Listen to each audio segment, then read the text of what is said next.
school and your post? I'm Stephanie Seidlits, and I'm an assistant professor at UCLA. And we are working on hyaluronic acid hydrogels eventually for spinal cord regeneration applications. And what we're showing here is an application of this injectable hydrogel system that we've developed. And in this system, we're optimizing its parameters so that we can direct oligodendrocyte differentiation. So oligodendrocytes are really important because they myelinate the neurons. Many of them die in spinal cord injury.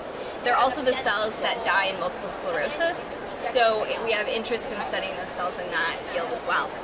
So we developed these hydrogels. We take hyaluronic acid, which is the major extracellular matrix component that makes up the native nervous system, and it's highly enriched in the areas where these stem cells are retained. And so we think that the signaling from this molecule is very important for maintaining the stem cells and directing their differentiation. So we modify these hyaluronic acid as a backbone with a thiol group. And then we have a 4-arm polyethylene glycol, which has a malamide group on it. And the 4th arm we modify with a peptide. And the peptide we can then switch out to see how we can change receptor engagement and how that directs differentiation. So the system is we mix the cells in with this. When we mix these two components together, it makes a gel very quickly, and we have a 3-dimensional culture we can study.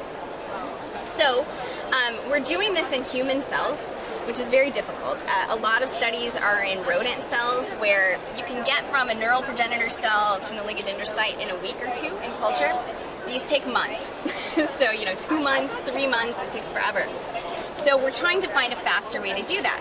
And we think that by engaging these integrin cues from the matrix in combination with soluble factor protocols people have developed, that we can enhance this differentiation and find some synergistic effects. So here what we're showing is we have neuralized human embryonic stem cells. So now they're expressing a marker for neural stem cells called SOX2. So 98% of the cells express that marker. We encapsulate them in the hydrogels, and we can see by 28 days, even though we encapsulate at single cells, they have made these spherical structures that we often see in culture. And we see they start expressing markers for oligodendrocyte maturity. And so that's CNPase and this PDGFR alpha marker. And this is with only 28 days, so it seems pretty quickly that we're starting to upregulate these oligodendrocyte markers without the addition of any soluble factors. So this is just the cues from the matrix. We've looked at this with qT-PCR, and we see that even at 7 days, as early as 7 days, if we add the laminin-derived peptides, so the IKVAV or the YAGSR, that we get an upregulation, again, of the oligodendrocyte marker PDGFR. And we compare that to the cells that we have differentiated in soluble factor protocols that are published for 2 months, and it's about similar levels, but it's only 7 days. So we're pretty encouraged by that. So next what we'll do is start to look at this in combination with the soluble factor protocols and see if we can identify some synergistic mechanisms.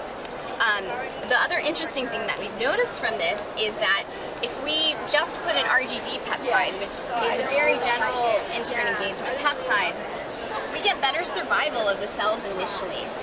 So this is showing the cell metabolism. And than we do with the integrin, with the laminin-derived peptides that don't necessarily engage with integrin. However, we see that the rate of proliferation of the cells with the laminin-derived peptides is much faster, so that by 28 days, similar numbers in all the cells. So we actually found that RGD is not necessarily the best thing because we're not getting this upregulation in these oligodendrocyte markers in the RGD. So even though we're not getting as good survival at the beginning, we've also tried mixing all 3 together and different concentrations of the RGD, and what we see is we have RGD in there, you have RGD in there, and these won't make any difference to push it another way. So that's where we are on this right now.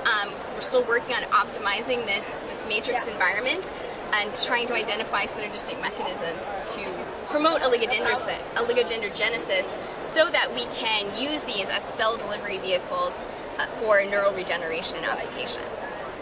Sounds great. Thank you very much. problem. Thanks. Thank you. Yeah.